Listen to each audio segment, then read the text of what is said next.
As Nigeria celebrates Democracy Day on June 12, President Bola Ahmed Tinubu appears to have shown great intent for governance in his early days in office. After a controversial election, many have expressed doubts over his capacity and ability to reshape Nigeria after previous evidence of misadministration, especially his immediate predecessor who took Nigeria into the abyss of socio-economic upheavals. In his first 15 days in office, the new Nigerian president has made some key moves. In this video, we chronicle 15 of them and what they portend for Nigeria. In a rather unprecedented fashion, the president announced the end of the fuel subsidy regime in Nigeria during his inaugural address. The first subsidy is gone. This announcement was greeted with several realities as fuel prices shot up immediately. The fuel subsidy was removed after it has become clear that Nigeria could not continue to fund it amidst depleted revenue, huge debt burden, and several unsavory socio-economic indicators.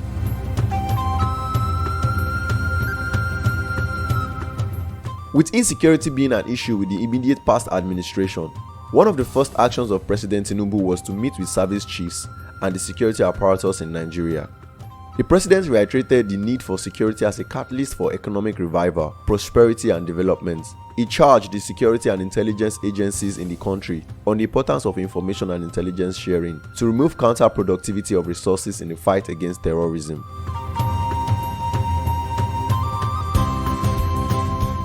The president held a forum with all governors of the 36 states and shared his optimism for a better Nigeria with them. He made it clear that the nation should be seen as one big family and differences must be set aside. President Tinubu urged the governors to jointly focus on alleviating the sufferings and pains of the people, as good governance would safeguard the future of democracy.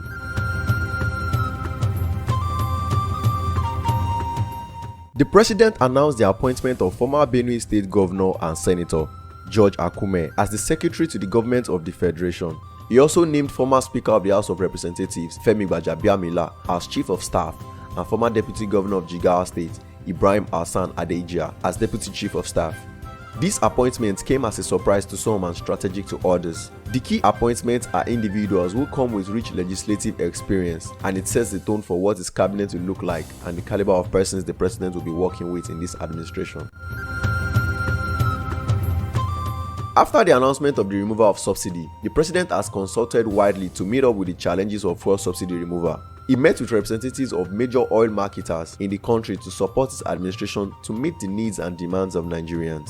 The Oil Marketers Association made a promise to donate between 50 to 150-seater mass transit bus, costing about 10 billion naira to help Nigerians cushion the effect of the subsidy removal within the next 30 days. President Tinubu also met with ExxonMobil executives to secure collaboration towards ensuring stability, transparency, and fair competition in the Nigerian oil sector. Also, in a bid to cushion the effect of the fuel subsidy, President Tinubu directed the National Economic Council to work on interventions for Nigerians. The NEC, led by Vice President Kashim Shettima, is expected to come up with palliative measures to aid Nigerians as they adjust to the fuel subsidy realities.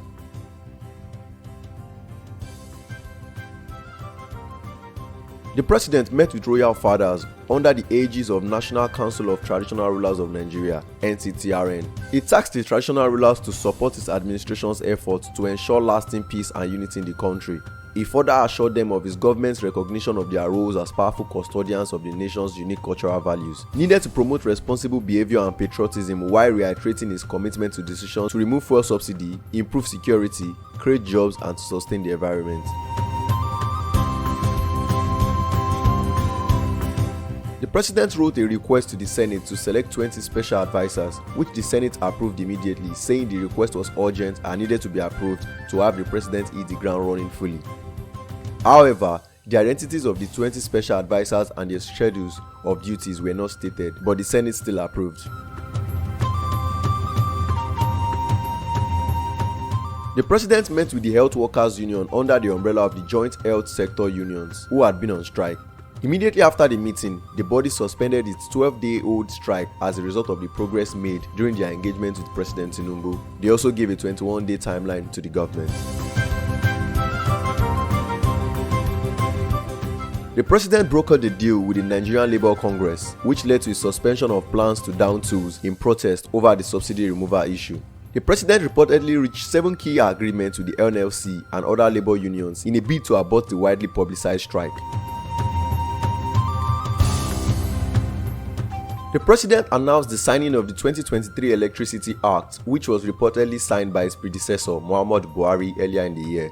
The law now empowers state governments, companies and individuals to generate, distribute and transmit electricity. President Tinubu gave his assent to a fresh amendment of the Constitution of the Federal Republic of Nigeria. He signed into law the Constitution of the Federal Republic of Nigeria 1999 5th Alteration 2023, presented by the outgoing 9th National Assembly. The constitutional amendment will effectively bring the retirement age and pension rights of judicial officers into uniformity with others.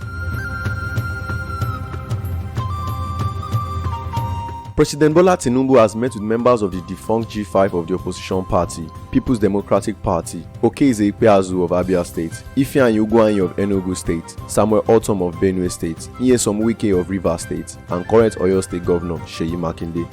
In a task towards the nation building, the presidency has also reportedly reached out to the NNPP presidential candidate, Rabiu Musa Kwankwaso. The president announced the suspension of Godwin Emefiele as the Central Bank of Nigeria governor. This is as a result of ongoing investigation of his office and the planned reforms in the financial sector of the economy. The Deputy Governor Operations Directorate, Folashodun Adebisi Shonubi, will now act as the Central Bank Governor, pending the conclusion of the investigation and the reforms. Emefiele has since been arrested and taken to custody by the DSS.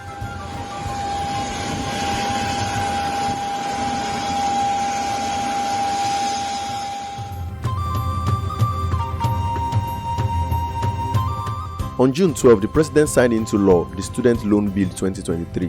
The non-interest would help indigent students access loans to complete their education and are expected to start paying back 2 years after NYSC.